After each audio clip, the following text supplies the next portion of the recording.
Hello and welcome to another Money Monday. My name is Maggie Nielsen and I'm here with Purse Strings. And today we're going to be talking about saving your way out of debt. So we are so excited to have Sheryl with us today. Um, this is Purse Strings. We come every week to do this Money Monday to give some free financial education for all you lovely ladies out there. But then when you need a professional to put things in transition or transaction, we have top tier financial professionals who are willing, ready, and able to serve you. That's realtors, attorneys, FAs, coaches, all those good things. And we call those our Purse Strings approved professionals. Sheryl is one of our Purse Strings approved professionals. She is a financial coach. And so again, we're going to be talking about saving your way out of debt, which I'm very excited about. So Sheryl, happy to have you on today. Thank you. It's lovely to be here. Could you give a little introduction about yourself so the audience can know who you are? Okay. So I am first of all, my company is called Self-Worth, and I am a financial coach or money coach, some people call it. I am trained to work with people both on the skills side of things, teaching people how to budget, teaching people how to get out of debt, teaching people how to save, things like that. But then in addition to that, also helping people understand their financial frame of mind, what they think about money and how that affects the actions that they take or don't take regarding their finances. And then helping them change that behavior if necessary. That mindset is a huge thing. So I'm glad you're coaching on that. And I don't think people always know that there's money or financial coaches out there, but just like a health coach, just like a fitness coach, we have coaches for all different things, life coaches. So we have money coaches as well, who can be super helpful and hold you accountable and all those great things. But today we're going to be talking about saving your way out of debt. So Sheryl, could you just dive in and kind of tell us, what is this concept of saving your way out of debt? Yeah. So most of the time, if you go to a financial advisor, they would be saying to you, if you're in debt, pay off that debt as quickly as possible. And the reason that they're focusing on that is because of the interest rate. However, if we take a longer view of it, we want to actually help people stay out of debt forever. So if we simply focus on just paying that debt off as quickly as possible, then we are often people wind up right back in debt again. And so even though it is costing that interest, if you can stop the process entirely so that you don't have to be in debt again after you get out of debt, then you can, in the long term, it means over your lifetime that you pay way, way, way, way less in interest than you would have otherwise. And so what this looks like is we all have events that happen irregularly in our life. Oh, yeah. Okay, that costs money. And most of the time we think about that our life costs what our regular monthly bills are each month. So we think, okay, I need to be making enough money to cover my rent or mortgage, my utilities, my car payment, things like that. But we forget about doctor's appointments and insurance bills that come up irregularly, and birthdays and vacations, and certainly Christmas or Hanukkah is a huge one. And so if we don't start thinking about how to put a plan together to pay for those things before we focus on getting out of debt, what winds up happening is we put all the money towards the debt, then we get a nail in our tire. Suddenly we have to have service done on the car. We have no money in savings, and therefore we wind up having to use our credit card again. Mm-hmm. So this creates this kind of revolving debt over a lifetime. It's not actually all that hard to get out of debt. Well, it takes time, but it's not difficult. But to stay out of debt is a different thing. That makes a lot of sense, that you want to kind of just save some money. So then when you work on getting out of that hole, you don't keep putting yourself back into it. And I like some of those examples you gave. It's not always this huge emergency, but it is just, that $40 gift here, or that, that I went to the dentist and had a cavity, that's, money I just didn't plan on. And so, those little things really do add up and can really skew that debt elimination process that you're working on. Yeah. So what are the 3 steps that you use to get out of debt? Okay.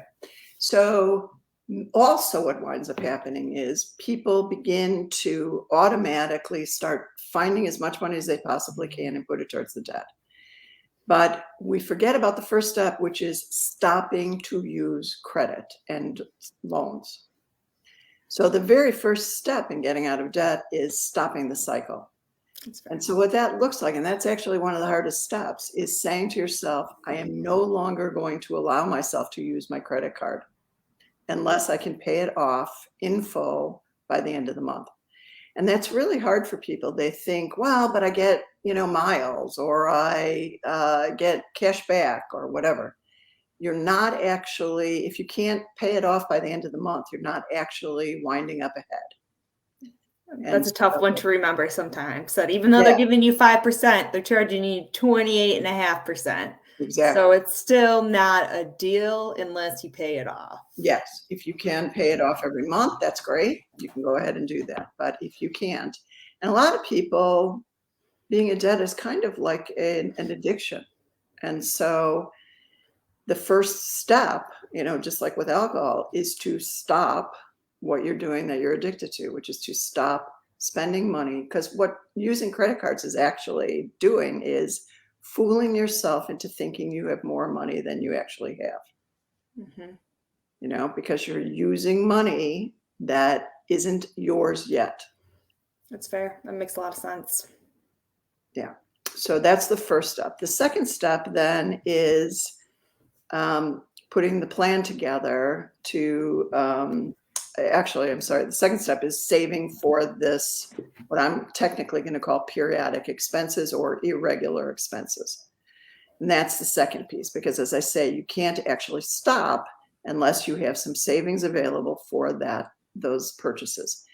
And that savings is not savings like we think of, where we're putting it away and we don't want to ever touch it again. It's savings that is going to go into what is called a revolving account. So we're putting money into this account for the specific reason of taking it back out again when those expenses occur. And so what that requires is kind of making a calendar, January through December, and then month by month, questioning, what comes up in that month. Is anybody's birthday there? Do I have a doctor's appointment there? Do I need car maintenance that month? You put that under that month, and then after you've got everything in there, you add up how much that is for the year. And oftentimes that's going to be several $1,000s. Yeah. Then in an ideal world, and I do mean it this way because some people cannot do this right away, you want to be dividing that dollar amount by 12 and putting that amount into that savings account, or it can be a checking account, but specifically for these expenses every single month. So if it's $12,000 that it adds up to, you're going to be putting $1,000 a month into that account. Then when those bills come up, you transfer the money back over to your checking account and pay the bill. And so it's perfectly fine. That's what it's there for. And then the third step is I just wanted to comment on a couple of things there. And the one thing, I could see myself writing out that list and having to add 25% just for anything else I might not remember. Yes. And it is important to realize that that's the account that we're going to take that money out of and not feel shame from taking it out of. It's not like our long-term savings or retirement that we're taking it out of. And I think sometimes that's a mental thing we need to set with ourselves, that that's what we're putting the money there for. So we can use it. Yes, absolutely. But from your perspective, would this be different than an emergency fund? Yes. Okay. Yeah. I just want to make sure that's clear for the audience. So you have your emergency fund, but then you also have this revolving account. Yeah. And it's actually more important to save for the revolving account even before your emergency. And Okay. that's because we know those bills are going to come up and they're going to have to be paid. Now, Yeah. some of them, if it turned out that we're thinking you were going to put money in there for a vacation and you didn't have the money, maybe you would decide, okay, I'm not going to go. But some of those things, like car maintenance and things like that, are going to have to be done. And so that money's going to have to come from someplace. And if you Right. do not have it in that checking account or savings account, that account ought to just be an easy account that doesn't cost anything. That's why I keep saying savings or checking. Right. That you can easily transfer the money back and forth between that account and your regular checking account. Yeah, so it's just critical that people have that money. And the safety net account or this emergency fund is for if you are ill or get laid off from your work and have a period where you're not getting any income coming in. So that's totally different than what I'm talking about. Right. Awesome. All right, let's go to number 3. Yeah. So, and then the third piece is putting the plan together to pay off the debt, one debt at a time. And so that is, maybe other people have talked about this, a snowball debt plan where you're going to focus on one debt at a time. Everything else you're just going to pay the minimum on. That's another thing I want to say is that for some reason in the world, people think that if they pay a little bit more than the minimum payment, somehow that is going to help their credit score. It does nothing for your credit score. So there is absolutely no reason to pay more, that $10 more or whatever that we're thinking on that minimum payment. Yeah, interesting. Yeah, so there's no reason to do that. So you're going to pay the minimums on most of them, and then you're going to choose one, and you're going to work towards paying that one off. And that can be one of two ways, depending upon your personality. So if you're a person who's motivated by the interest rate, the first one you're going to work on is the one that has the highest interest rate. Right. However, most of us are motivated by results. And so if we're motivated by results, we want to start working on the one that has the lowest balance first, because that one's going to be the one that's paid off the fastest. And so we're going to work on that and then move on to the next one after that one's paid off. Awesome. Those are great steps to get started. Stop using the card, make yourself that revolving fund, and then start making a plan and paying off that debt, which makes a lot of sense. But I think we jump into, just paying off the debt, which is not, we have to make a game plan because we got there and we don't want to keep ending up there. Yes. So I know we kind of talked about these periodic expenses are good to have this revolving account. And then do you set this up every year for yourself, or how do you kind of go about building a revolving account? I know you said kind of building out a calendar. Do you sit down and do this on like the first of the year? What's kind of the best recommendation? Yeah. So most of the time when we're doing budgeting, we're doing it month by month. And, or actually that's the ideal. Well, I shouldn't say that we are. Often we're doing it assuming every month is the same. And in an ideal world, we actually want to do it every single month, because every single month, many of our expenses change. Yeah. Not all of them. So, and then we're also going to look at the year in December or January and kind of figure out then, that's when I actually pull out a piece of paper that's got January through December written on it. And I do that process of going through and figuring out how much money I'm going to need for those other expenses. And then put that into my yearly plan right away so that I know, probably in February, I'm going to need an oil and filter change. Right. Probably in June, I'm going to need my 60-month, maintenance on my vehicle.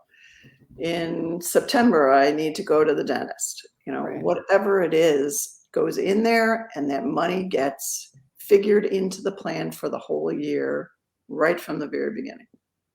I love that. That's a great idea. And it seems like the list every year will get a little easier because every 6 months is that oil change. You know when it is. You have the list of birthdays already, so you know when it is. So you're definitely more prepared going in, which is also very smart. And so let's see what other questions we have. Let me see if anyone else are writing in any. Is there any other pieces of advice you would like to give around, saving your way out of debt? Just that, I would say that getting your arms around the idea of that you can only spend the amount of money that you make each month is critical.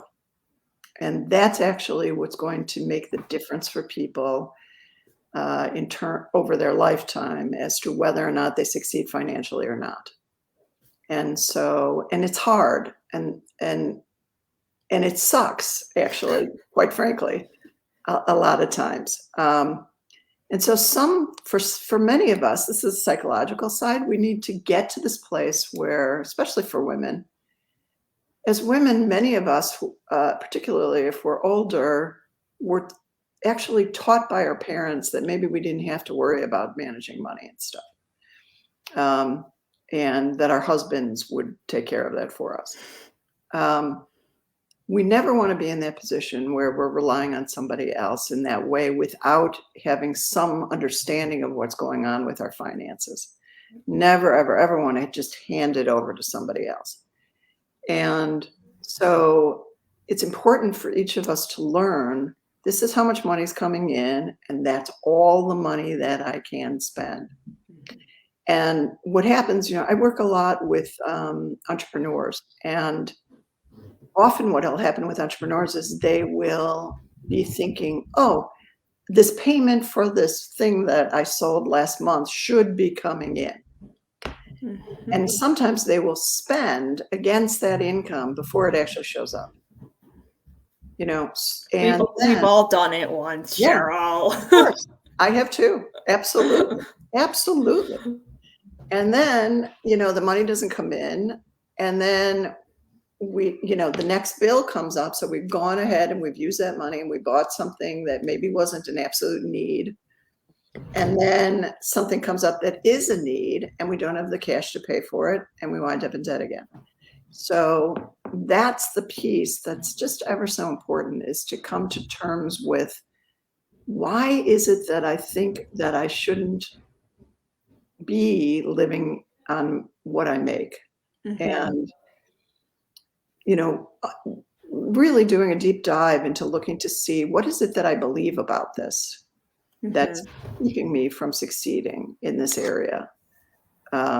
Do I feel for some reason like I shouldn't have to support myself? Which for many women is really in there. We feel like somebody else should be taking care of us. And understanding where that idea came from for each of us, because for most of us, that's going to be a different place. Mm-hmm. And then getting the courage to kind of look to see, what? I can support myself. Mm-hmm. And I will find a way, and sort of making a commitment to, I will find a way, I will live within my means. And if I want more, I will find a way to make more money. Right. I like that. Yeah. It is important. I mean, it is a lot of mindset, which we don't talk about enough. But even when we were younger, it couldn't, you have always, dad supports us now, you'll marry a husband and he'll support you. That's just the way it works, and you support them at home. But yeah, you have to learn that these things have shifted, they have changed. So we do need to do a lot of mindset work around that. Yeah. So if someone were to work with you, what does that process kind of look like? So when I'm working with clients, we start out with taking a look and uncovering what their current financial situation is, which for many, many people is highly anxiety producing. I can say, though, that 9 times out of 10, the situation is better than people think. Yes. Okay, so they've imagined the worst. that they are, really in trouble, that their expenses are way more than they think. And when we uncover it, generally, it's better than they expect. Also, I'm there with them to help them through the process and to support them in that process and to let them know that there's no reason they should have been taking care of it before. We have this idea, we grow up, we should somehow miraculously just know how to manage our money. Only nobody ever taught us. And so there's absolutely no reason we actually should know how to do that. And then we take a look, we set up what I call a spending plan or budget based on what a person's dreams are. So money for money's sake for most people is not particularly interesting. We want that money because we want to be able to have the life that we dream of. And so if we can identify what that dream is and figure out what it costs, then I can help you make sure that you can get there. Awesome. I love it. And just my last question around that is it usually like an hourly session, a group session? How does the layout work? So my coaching sessions are one-on-one. Okay. Usually for an hour. Clients sometimes will meet with me in the beginning once a week. Yeah. Just because we're trying to teach them a new skill. A new habit. Yeah, a new skill. And it takes time to learn that. Once they've got that under control, usually after 2 or 3 sessions, then they'll go to working with me every other week. Awesome. And I generally work with clients for 3 to 6 months, depending upon how quickly they learn and what their initial financial circumstance is. I do teach classes.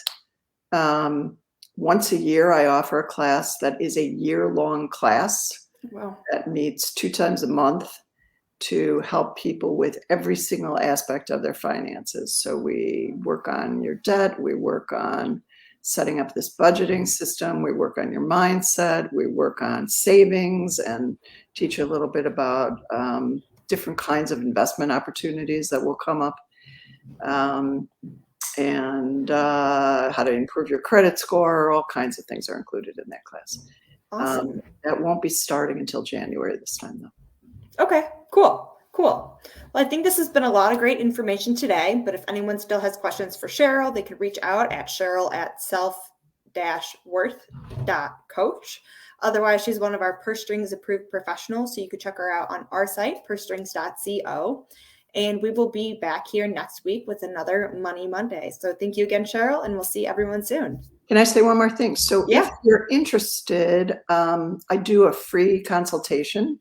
Awesome. You can find that on my homepage, on the homepage of my website under Discovery Call. All right, cool. Thank you. And we'll talk to everyone soon. Great. Thanks so much, Bye. Betty.